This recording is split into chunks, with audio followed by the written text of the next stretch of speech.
This is a short story on how Greek mythology and its gods and goddesses originated. Greek mythology, like other mythological systems within pagan societies, has undergone significant transformation over the centuries. The narratives of Greek myths have been reshaped by various redactors, philosophers, and storytellers who have altered their stories to convey deeper meanings about the gods, goddesses, and heroes. For example, the origins of Dionysus, the god of wine, are subject to extensive debate and have been recounted in multiple ways. Hesiod's account depicts Dionysus as the offspring of Zeus and Semele, a mortal princess. Conversely, Hesiod describes him as the son of Dion, a female titan. This variation in maternal lineage is not arbitrary. It could reflect different oral traditions, misunderstandings, or intentional alterations by the narrators. The variability highlights the diverse nature of the Greek world. Greece was not a unified nation under a single ruler.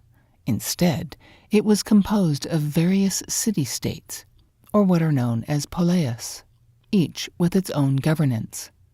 This political fragmentation resulted in substantial differences in Greek culture, art, literature, and oral traditions. This short story aims to address this diversity by integrating various versions of myths to represent the breadth of the Greek world and its neighboring regions. The primary objective is to offer an engaging representation of Greek mythology. The myth presented here may differ from other familiar versions, as the myths have been merged for more traditional accounts. However, the core elements of the story are preserved. This short story focuses on the chaos from which all gods and goddesses arose. The ancient question of which came first, the chicken or the egg, mirrors the Greek creation myths, which begin with a primordial state of existence characterized by neither beginning nor end. The cosmos originated from chaos, an immense and indistinct void. From chaos emerged the first deities. The tumultuous and assertive nature of these primordial beings set the stage for a world soon to be immersed in the struggles of their descendants. There is debate among scholars regarding whether chaos's offspring emerged spontaneously from the void, or if chaos gave birth to them in a more conventional manner. The gender of chaos is also debated.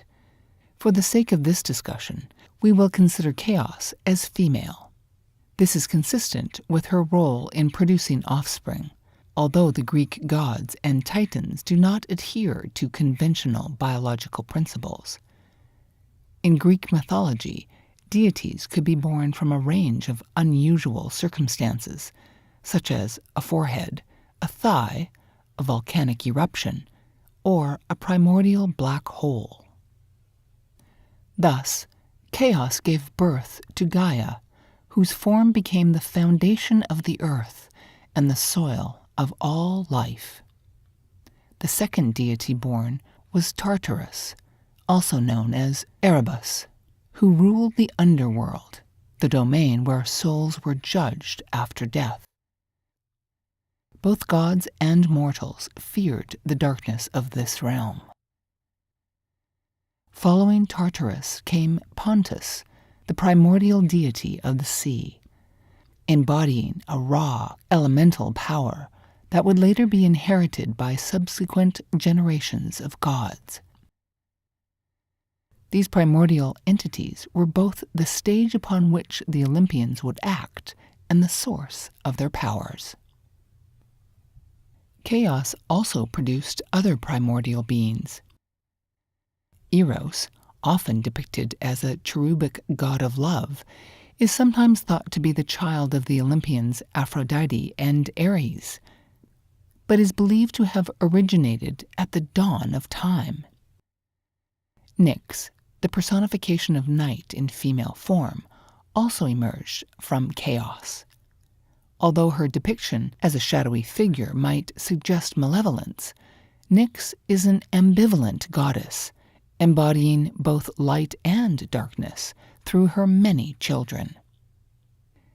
Nyx and her brother Erebus brought forth Aether and Hemera.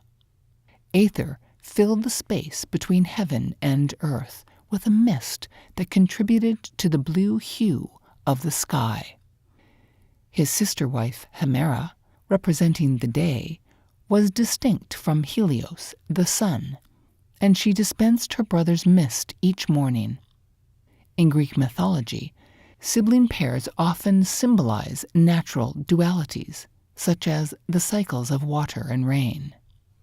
Nyx also gave birth to a range of other divine beings from her dark essence, each representing various facets of human experience.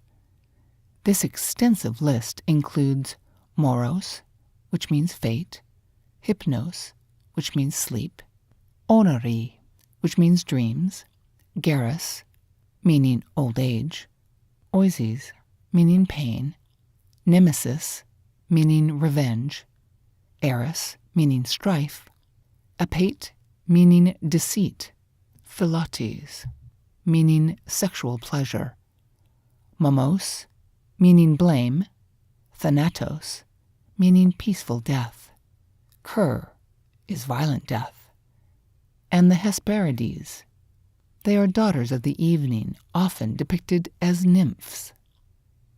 During the same era, Nyx's sister Gaia gave birth to Uranus, who would become the ruler of the cosmos, as well as Gaia's husband and sire, the Titans, the mighty and ancient deities of Greece.